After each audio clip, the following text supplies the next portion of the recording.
Alex Bowman's situation didn't start as a headline.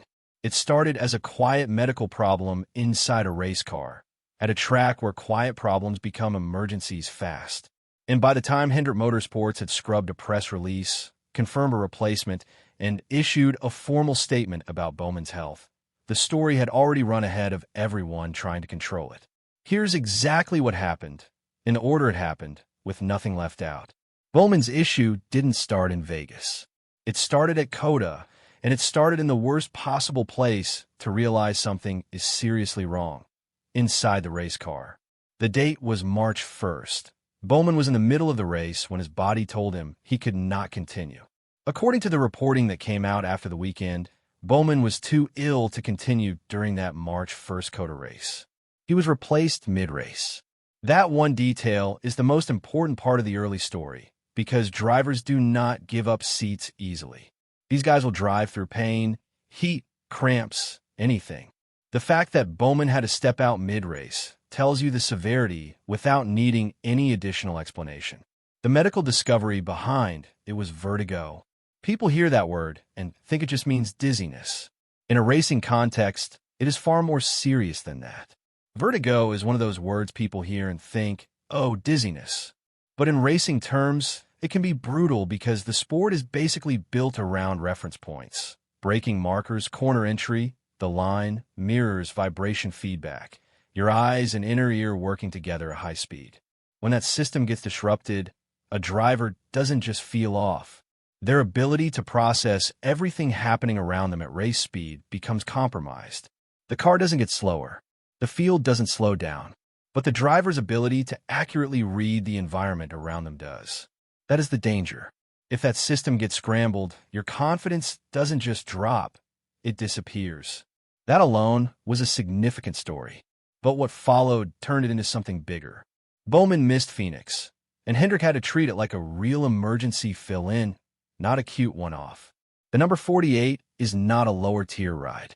It is a Hendrick Motorsports car, and it carries expectations every single weekend. So when Bowman could not make the trip to Phoenix, the team had to find someone fast. They put Anthony Alfredo in the car. The result was a 33rd place finish. It was a rough day. Bowman was still dealing with symptoms. And the clear message coming out of the team was that there would be no rush to put him back in the car before he was medically ready. That message set the tone for everything that came next, because it meant the situation was open-ended. Nobody knew how many races this would cover. The rumor engine started running. Fans and media were working through the possibilities. Maybe Bowman clears up quickly, and this becomes a one-week story. Maybe Alfredo stays in the car a second time, since he just did it. Maybe Hendrick goes out and finds a driver with more Cup Series experience. Each of those options had different implications for the team, and for a few hours, it looked like the answer had already been confirmed by accident. Here's what happened. A Hendrick Motorsports page went live, a press release that was basically supposed to be a normal routine thing. The release covered the full Hendrick lineup for Las Vegas. It named Kyle Larson, Chase Elliott, and William Byron in their regular rides. And then it added one more line. Justin Allgaier, filling in for Alex Bowman, will roll in the number 48 Ally livery. That's not a rumor. That's not sources say. That's not a podcast guy hinting. That's the organization's own website, basically blurting out the answer in plain English. And then the page disappeared. Poof, the page got scrubbed like it never existed. But this is 2026. The second something hits the internet, it's not going away. Screenshots were already out. The framing afterward said it clearly.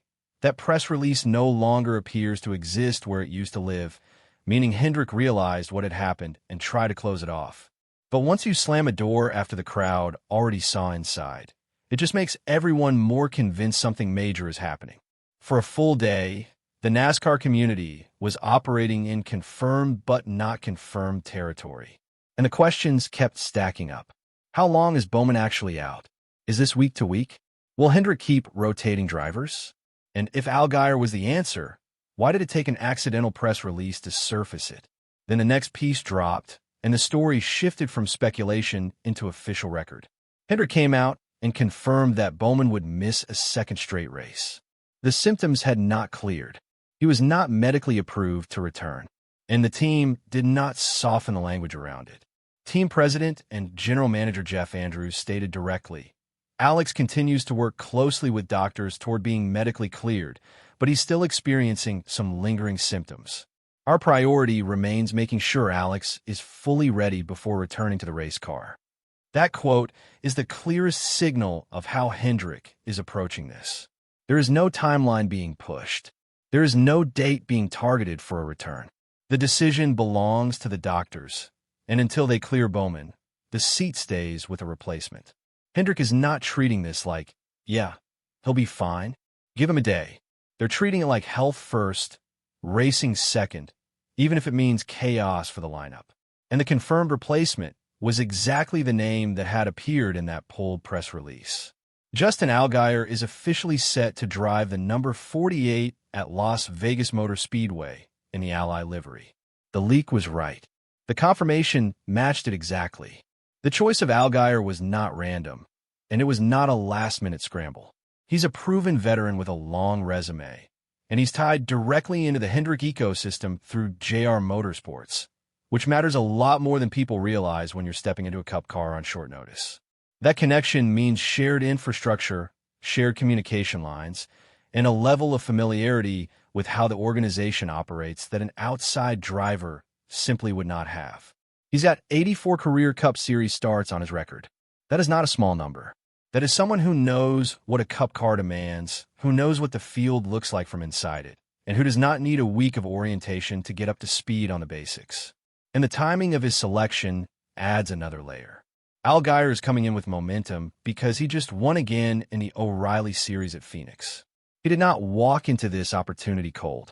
He walked in having just competed at a high level, having just stood in victory lane. The hardest thing in motorsports isn't being talented, it's being sharp in the moment. And Allgaier arrived sharp. His public statement after the confirmation was also handled exactly the way a professional handles a situation like this. He said, "First and foremost, I wish Alex Bowman a continued and speedy recovery so that he can get back behind the wheel as soon as he can. I'm thankful to everyone at Hendrick Motorsports for this opportunity to fill in, as well as to everyone at JR Motorsports. I feel confident we can go out and have a solid day and make Alex and everyone on this number 48 Ally team proud. Nobody wants a seat because somebody is dealing with something scary medically. So you have to balance gratitude with respect, and he nailed that. Las Vegas Motor Speedway is a different kind of test than Phoenix. Phoenix is technical, flat, chaotic, and can turn into restarts and wrecks real fast. Vegas is speed, tire management, long green runs, aero sensitivity, and pit cycles that punish mistakes. A driver can be running 7th, looking solid, and one bad setup adjustment puts them 19th for the remainder of the afternoon. For the number 48 team, the goal isn't necessarily go win the race with the substitute. The goal is run clean, keep the stage points realistic, keep the car in one piece, and give the crew a stable weekend after 2 straight weeks of instability. Allgaier also faces a specific technical challenge that no preparation fully solves. He has to jump into a Cup program that's built around Bowman's preferences. The setup, the feel, the feedback, all of it has been tuned around a driver who is not in the car. There isn't time for the slow, let's learn each other process. He has one weekend, one practice session, and a race. But Las Vegas does reward composure. And that is where Allgaier's experience becomes the most relevant asset. He has been in enough high-pressure situations to know how to take what a car gives him, maximize it, and avoid turning a solid day into a wreck chasing positions that are not there. The ripple effect on Hendrick as a whole is also real. Larson, Elliott, Byron, those teams want a normal weekend. The 48 situation makes the whole organization feel like it's operating with one arm tied behind its back.